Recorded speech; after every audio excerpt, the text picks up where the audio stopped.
मोदी नगर से इस वक्त की बड़ी खबर। समाजवादी पार्टी के पीडीए जनसभा सभा में हंगामे की भेंट चढ़ गई। प्रदेश अध्यक्ष के मंच पर पहुंचते ही कार्यकर्ताओं का गुस्सा फूट पड़ा और सभा स्थल पर जमकर विरोध देखने को मिला। मुस्लिम कार्यकर्ताओं ने अनदेखी के आरोप लगाए तो वहीं बाहरी प्रत्याशी को लेकर भी नारेबाजी जो है नाराजगी खुलकर सामने आई। हालात इतने बिगड़ गए कि कार्यक्रम के बीच में ही कार्यक्रम को वहां पर रोकना पड़ा। आगे आप सुनिए कार्यकर्ता इस पर क्या कह रहे हैं।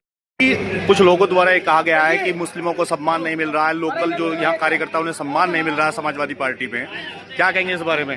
देखिए, पहली बात तो मैंने देखा नहीं किसने कहा, लेकिन अगर कहा भी गया तो पार्टी में मुस्लिमों के सम्मान में मेरे पे 16 मुकदमे हैं, सारी लड़ाई इनकी लड़ रहे हैं। इतनी सी शिकायत है नहीं, हो गया होगा किसी के साथ, या इन्हें अभी पता नहीं कार्यकर्ता कौन सा कहाँ है, कैसे है। इस प्रोग्राम को लेकर काफी समय से आप मेहनत कर रहे थे, आपको क्या लगता है कि सफल हो पाया है?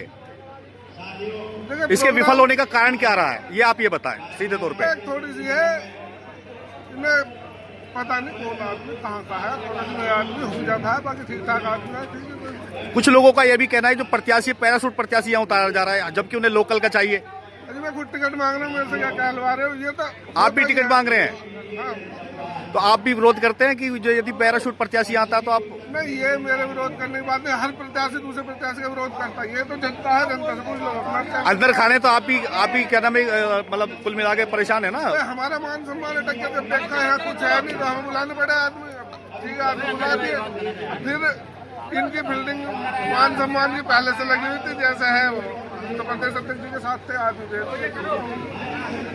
जी काफी लंबे समय से इस प्रोग्राम की तैयारी की जा रही थी, वही दूसरा जो कि आपका ही संगठन के जो कार्यकर्ता है वो इसे विफल बनाने में लगे हुए थे, और जहां तक उन्होंने विफल बनाने का प्रयास भी किया और इसे कर भी दिया है।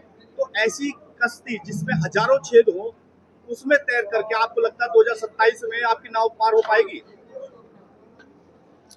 ये जो आपको सूचना मिली है वो गलत सूचना है। हमने तो देखा, जैसे ही मैं गाजियाबाद जनपद में हापुड़ से आया, समाजवादी पार्टी के कार्यकर्ताओं ने मिलजुल करके संविधान बचाने के लिए, लोकतंत्र बचाने के लिए समाजवादी पार्टी के राष्ट्रीय अध्यक्ष माननीय अखिलेश यादव को जिंदाबाद किया।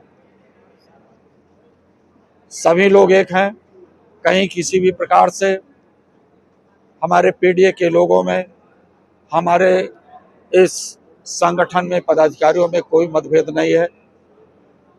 केवल एक ही रास्ता उनका है, सामाजिक न्याय का रास्ता, सामाजिक न्याय की स्थापना करने का रास्ता। हमारे समाजवादी कार्यकर्ता त्याग को पूरी तरह से जानते हैं। अध्यक्ष जी, आपको बोलते हुए संबोधन में कई दफा रुककर अपने कार्यकर्ताओं को शांत कराना पड़ा, यहाँ तक कि आपको वहां से जाने तक के लिए आपको बोलना पड़ा।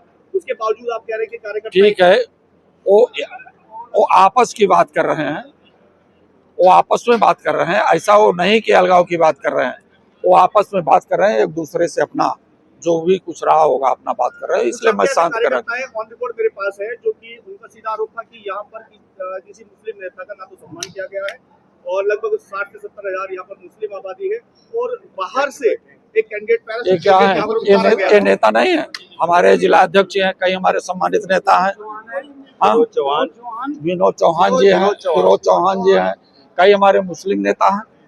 मंचों पर सबको सम्मान दिया गया, सब भाषण भी लगभग दिए। जनता का कहना है योगी नामक तूफान को क्या पीडीए के माध्यम से 2027 में इस तरह रोका जा सकता है? तूफान अस्थायी चीज नहीं है। समाजवादी पीडीए के लोग उनके मजबूत सामंतवादी किले को बाबा साहब डॉक्टर अंबेडकर के दिए हुए अधिकारों के माध्यम से इनके किले को चकनाचूर कर देंगे। क्या जो आपके लोकसभा चुनाव में आपका पीडीए के माध्यम से प्रदर्शन था, क्या 2027 में उसका दोहराने का प्रयास किया जाएगा? 2024 से 2027 ज्यादा मजबूती से पीडीए मजबूत होकर के आगे आ रहा है, और उत्तर प्रदेश से इनका जो डबल इंजन की सरकार है, डबल इंजन की सरकार को पहले बड़े वाले इंजन को उत्तर प्रदेश ने लीक कर दिया है। जैसे हमारे प्रतिभागियों को हमारे प्रतियोगी छात्रों के पेपर को लीक करके बेईमानी के माध्यम से उत्तर प्रदेश में पूंजीवाद को स्थापित करने का काम किया और उत्तर प्रदेश की जनता ने इनके डबल इंजन की सरकार को लीक कर दिया, लंगड़ी बन गई। उत्तर प्रदेश में ये लंगड़ी नहीं, एक किसी भी प्रदेश में रहने लायक उत्तर प्रदेश की सरकार नहीं होगी। जो अव्यवस्था आज देखी गई यहाँ पर, क्या उसे देखकर लगता है कि 2027 में समाजवादी पार्टी मुख्य रूप से जोरदार तरीके से चुनाव लड़ेगी? इतना मजबूती से गाजियाबाद सबक सिखा दिया है। गाजियाबाद काले कानून का विरोध करके जहां पर प्रधानमंत्री जी को झुकना पड़ा, और 2027 में गाजियाबाद पूरे उत्तर प्रदेश में संदेश देगा कि पीडीए के लोग आगे बढ़ करके आदरणीय अखिलेश यादव को मुख्यमंत्री बनाने जा रहे हैं।